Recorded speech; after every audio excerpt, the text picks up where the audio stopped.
Morning, friends.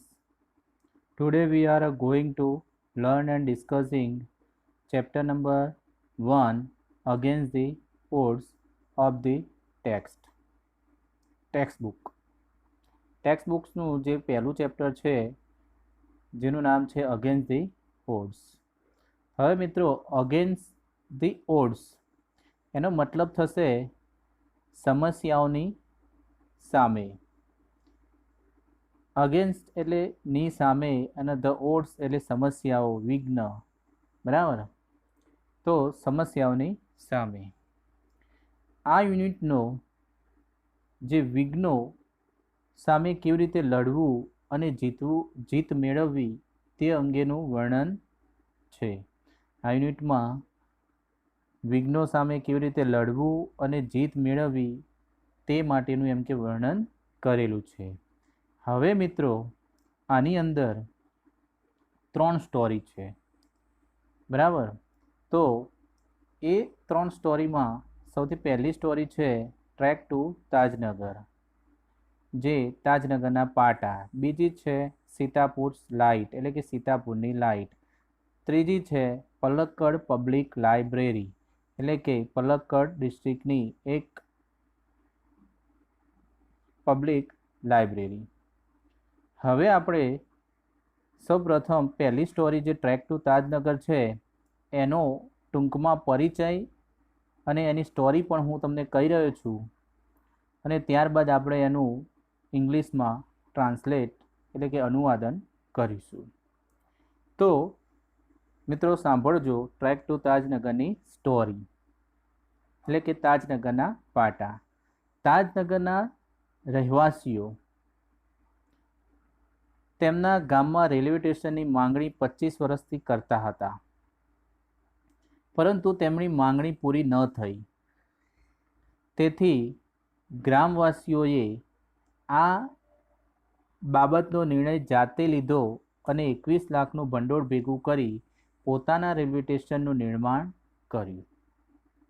હવે મિત્રો આની અંદર સ્ટોરી એવી છે કે ગામની અંદર ઓલરેડી એમ કે એક રેલવે લાઇન એમ કે પસાર થતી હતી, પરંતુ તે રેલવે લાઇન તો પાસ થતી હતી, પરંતુ ત્યાં એક સ્ટેશન હતું નહીં, એટલે રેલવે ત્યાં એમ કે ઊભી રહેતી નહીં. આ લોકોએ એમ કે જો રેલવેમાં ક્યાંક જવું હોય તો 6 કિલોમીટર એ દૂર આવેલા બે જે સ્ટેશન હતા, જે એક હાલી મંડી હતું અને એક પાટલી હતું, ત્યાં આગળ એમ કે બેસવા જવું પડતું. એટલે રોજે રોજ એમ કે ગામની અંદરથી એમ કે જે કંઈ પણ વસ્તુ લેવા જવી હોય કે પછી એમ કે જે સ્ટુડન્ટ હોય એમને એમ કે કોલેજ જવું હોય કે સ્કૂલે જવું હોય તો એમને પણ એમ કે ત્યાં જ બેસવા જવું પડતું, અને આ 6 કિલોમીટર એમ કે જવાની રોજે રોજ તકલીફ રહેતી. એનું કારણ એ હતું, એક તો આ લોકોની ખાસ જે રિક્વાયરમેન્ટ એવી હતી કે લાઈન જે છે એ અમારા ગામમાંથી પસાર થાય છે, તો પછી શા માટે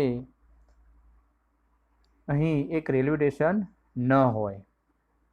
તો આ લોકોએ લગભગ 25 વર્ષથી એમ કે આ લોકોને એમ કે રેલવે જે ખાતું હતું, રેલવે ખાતું, રેલવે વિભાગ, એને એમ કે કહ્યા કરતા, પરંતુ એ લોકો એમ કે એવો જ જવાબ આપતા, અમારી પાસે એમ કે ફંડ નથી, તો અમે એમ કે રેલવે સ્ટેશન એમ કે બાંધી આપીશું નહીં.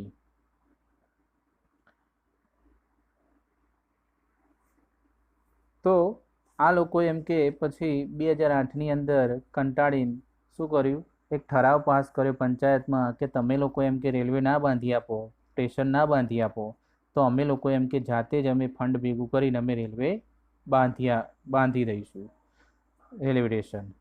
તો પંચાયતે એ ઠરાવ પાસ કર્યો અને રેલવે વિભાગે એ ઠરાવને એમ કે મંજૂર કર્યો અને પરમિશન આપી, અને જેથી કરીને એમ કે આ ગામવાળાઓએ એ પૈસા એટલે કે ફાળો એકઠો કરીને જે તે કેપેસિટી કે જે એકોર્ડિંગ ટુ ધેર કેપેસિટી એટલે કે એમની જે ક્ષમતા હતી એ પ્રમાણે એમ કે લગભગ 3000થી લઈને 75000 સુધીની કેપેસિટી સુધીનો એમ કે ક્ષમતા એમ કે એટલી રેન્જિંગ સુધીનો એમ કે ફાળો દરેકે આપ્યો હતો અને પછી એમ કે આ રેલવે સ્ટેશન બાંધ્યું અને આજે પણ એમ કે કાર્યરત છે અને જેમાં એમ કે રેલવે એક પણ પૈસો એમ કે આપ્યો ન હતો. આ તેવું એમ કે દેશનું પહેલું રેલવે સ્ટેશન હતું. તો મિત્રો હવે આપણે એની સ્ટોરી જોઈશું. હવે એની સ્ટોરી આપણે એમ કે સ્ટેપ બાય એમ કે લાઈન ટુ લાઈન એમ કે અનુવાદન કરીશું. તો તે પહેલાં એક બીજી બાબત તમને જણાવી દઉં કે અહીં જે સ્પેલિંગો લખેલા છે જે સ્ક્રીન ઉપર, એ સ્પેલિંગો એમ કે લખી લેવા અને એને એમ કે તૈયાર કરી દેવા. તો આગળ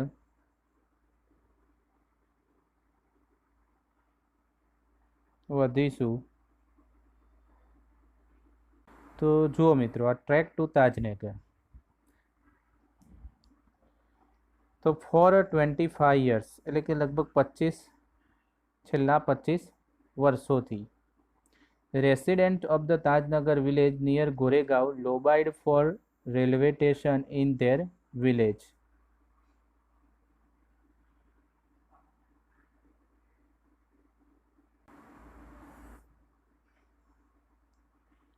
For 25 years, residents of the Tajnagar village near Goregaon lobbied for the railway station in their village. આ લોબાઇડ એટલે શું થાય? પ્રયાસ કરવા કાં તો પ્રયત્નો કરવા. હવે ગોરેગાંવ કાં તો ગુરુગ્રામ, ગોરેગાંવ પાસેના, નિયર એટલે પાસેના, તાજનગર ગામના રહેવાસીઓ, રેસિડેન્ટ્સ ઓફ ધ તાજનગર એટલે તાજનગર ગામના રહેવાસીઓ, તેમના ગામમાં રેલવે સ્ટેશન માટે મોટો પ્રયાસ કર્યો હતો. જ્યારે when their demand was not met, જ્યારે તેમની આ માંગણી એમ કે પૂર્ણ ન થઈ. The villager decided to the take matter into their own hands, ત્યારે ગ્રામજનોએ આ બાબતને પોતાના હાથમાં લેવાનો નિર્ણય કર્યો. They pulled in 21 lakh rupee and built railway station on their own. Pulled in, હવે આ શબ્દ જે pulled in એનો મતલબ થશે એકઠું કરવું, ભેગું કરવું. તેમણે 21 લાખ રૂપિયાનું ભંડોળ એકઠું કરીને તેમને જાતે railway station બાંધ્યું.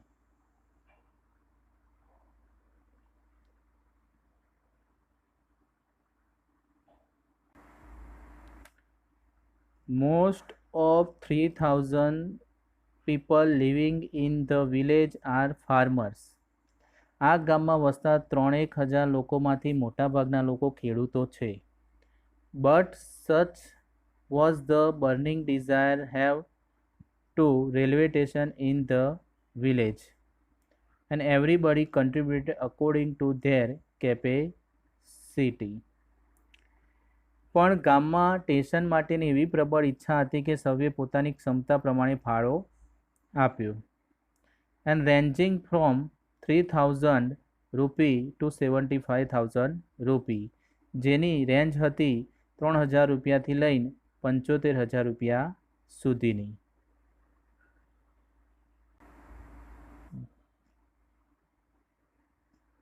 They donated money for the station and we started the construction in January 2008, said Ranjit Singh, a former village સરપંચ. હવે આ જે ફોર્મર એટલે ભૂતપૂર્વ, એટલે કે જે ભૂતપૂર્વ ગામના એક સરપંચ હતા રણજીતસિંહ, તેઓ કહે છે તેમણે સ્ટેશન માટે પૈસા આપ્યા અને અમે જાન્યુઆરી 2008માં બાંધકામ શરૂ કર્યું. There are a large number of the people in the village who need to Goregaon. There are a large number of the people in the village who need to Goregaon. Gurugram Delhi and Rewari. Gurugram Delhi અને રેવા જનાર લોકોની ઘણી મોટી સંખ્યા આ ગામમાં છે. There are students who go to a colleges till now. College જનાર વિદ્યાર્થીઓ પણ હોય છે, એટલે કે કોલેજ જનાર વિદ્યાર્થીઓ પણ ગામની અંદર છે.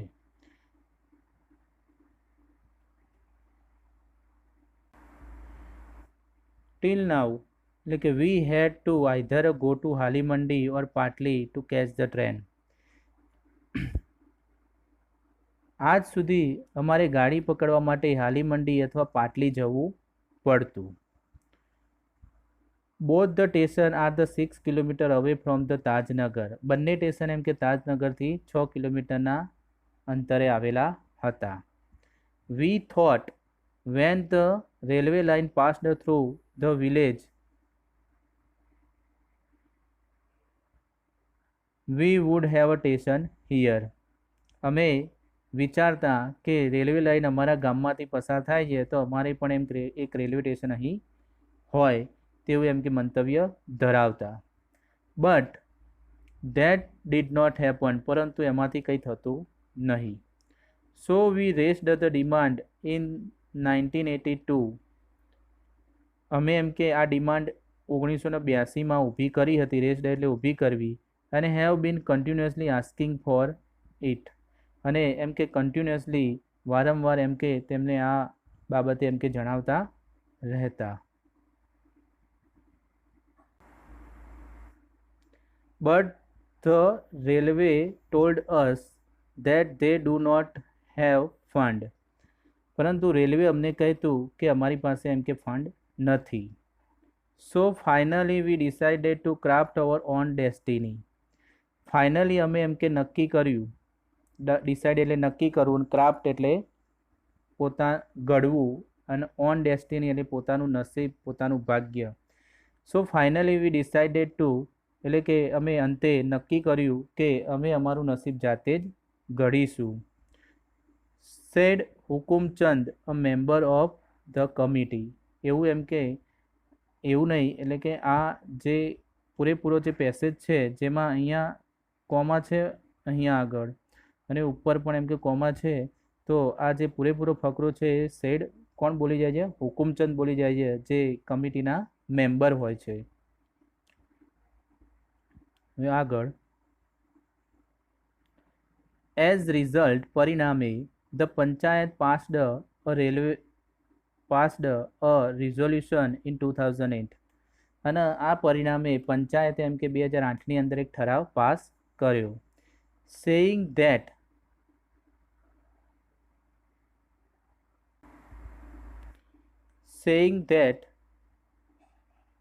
since the railway was not able to build a station for them, we would do for it for themselves.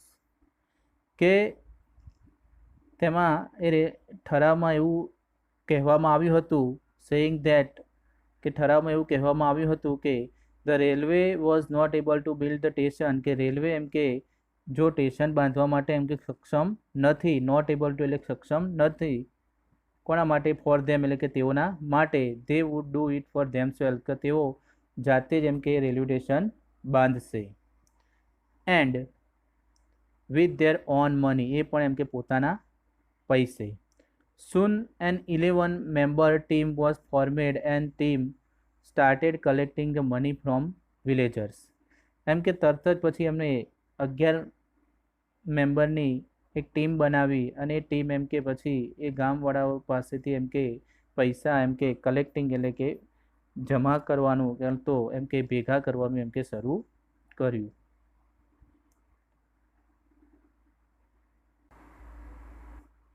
On January 2010, as result of their effort, એટલે કે result of their effort એટલે કે તેમના પ્રયત્નોના પરિણામે 7 જાન્યુઆરી 2010 the first railway station in their country on which the railway did not have to spend a single rupee started operation. 7 જાન્યુઆરી 2010થી દેશનું એવું એક પહેલું રેલવે સ્ટેશન કાર્યવંતિત થયું. સ્ટાર્ટેડ ઓપરેશન એટલે કે કાર્યવંતિત થયું, જેમાં રેલવેનો એક પણ રૂપિયો વપરાયો ન હતો. તો મિત્રો, આ હતી ટ્રેક ટુ તાજનગરની સ્ટોરી. હવે નેક્સ્ટ વિડીયોની અંદર આપણે એમ કે સીતાપુર લાઇટની સ્ટોરી એમ કે ભણીશું. તો થેન્ક યુ, ગુડ બાય.